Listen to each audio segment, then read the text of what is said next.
এই দুধগুলো নদীর ময়লা আবর্জনা যুক্ত পানি দিয়ে এই দুধগুলো নিয়ে এসেছে। ঠিক আছে, আপনি স্বীকার করলেন তো এই কাজ করবেন না। আপনি স্বীকার করলেন তো এই কাজটা করবেন না। হ্যাঁ,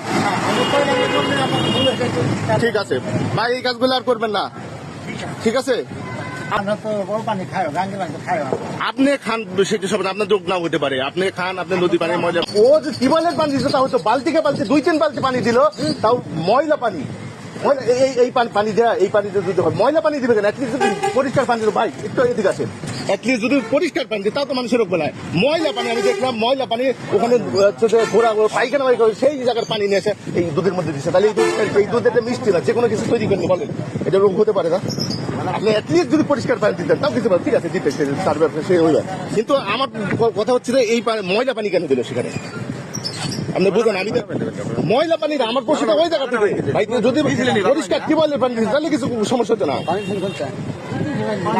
হচ্ছে ময়লা পানি আমার প্রশ্ন যায়, এবং একজনকে বুঝ দিচ্ছে যে এখানে আপনি বলে দুধ কাটে না। ভাই আমরা গৃহস্থের সন্তান, আমরা জানি এগুলো বুঝ দিবেন না। আপনি করেন অ্যাটলিস্ট পরিষ্কার পানি দিলে হয়তো। আপনি এক বালতি না, কয়েক বালতি পানি দুধ নিয়ে এসেছে। আমি ভুল করি নাই, আমি ভুল করি না। আপনি এটা কোথায় নিয়ে যাবেন আমি তার সাথে যে যোগাযোগ করবো, তারা জানে কিনা এই ব্যাপারগুলো। ভাই এই জিনিসগুলো জানে, আমি আপনার কথা না বলি তাহলে মানুষ তো রোগ বালাই হবে, মিষ্টি খেয়ে তো রোগ বালাই হবে। ভাই আমি কিন্তু বলতে এই কাজ আর করবেন না আপনারা। ঠিক আছে, এই কাজগুলো করবেন না আপনারা। আপনি স্বীকার করলেন তো এই কাজ করবেন না। আপনি স্বীকার করলেন তো এই কাজ আর করবেন না। হ্যাঁ, ঠিক আছে ভাই, এই কাজগুলো আর করবেন না। ঠিক আছে, আমার আপনার সন্তান, আমার আপনার ভাই এই মিষ্টিগুলা খায়। এই দুধগুলা চর থেকে আসে, এই দুধগুলো নদীর ময়লা আবর্জনা যুক্ত পানি দিয়ে এই দুধগুলো নিয়ে এসেছে। আপনাদের কাছ থেকে, গ্রাম থেকে আপনারা দুধ নিয়ে আসেন, শহরের মানুষরা নিরাপদ খাবার পাবে। আপনারা এই দুধে কি করবেন বলেন? এই পানিটা মিশানে কি করবেন? মানে কি করবেন? এই পানি মিশান দুধ কি করবেন আপনারা? কোথায় দিবেন? কোথায় দিবেন? মানে এটা কি হচ্ছে যে নদীর পানি দিলে ভালো থাকে, আর এমনি এমনি পানি দিতে পারতেন, তাও তো মানুষ পরিষ্কার নিরাপদ জিনিস পাইতো। একটা ইয়ের মধ্যে, নদীর মধ্যে বিভিন্ন ময়লা আবর্জনা পানি, সেই পানি আপনি একটা টিউবওয়েলের পানি দিলেও তাও একটা হইতো, কারণ বুঝেন। কিন্তু আপনি একটা টিউবওয়েলের পানি দিলে তাও সেটা নিরাপদ।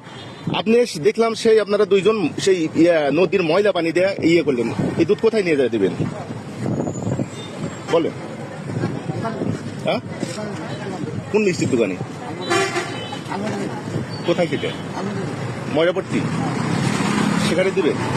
দুধ নিয়ে যেতে তো তাদেরকে দিবেন, দুধ তো তাদেরকে দেবেন, তারা কি করবে? দুধ হ্যাঁ, দুধটা কে করবে? ছানা কে করবে? আপনি আপনি করে দিবেন? তারা জানে যে আপনার এই যে এই দুধগুলোর মধ্যে আপনারা যে নদীর পানি মিক্স করে আসছিলেন, তারা জানে? আমার প্রশ্নটা কেনা, মানে আমি আপনার সাথে সহজভাবে বলতেছি, আমি আপনার সাথে রাগারাগিও না কিছু না, জিনিসগুলো বুঝেন। এই আপনারা যে নদীর পানি দেন, নদীর ময়লা পানি দিয়ে দুধ নিয়ে আসেন, এটা কি তারা জানে? আপনি খান সেটা সব আপনার যোগ না হতে পারে। আপনি খান, আপনি নদীর পানি ময়লা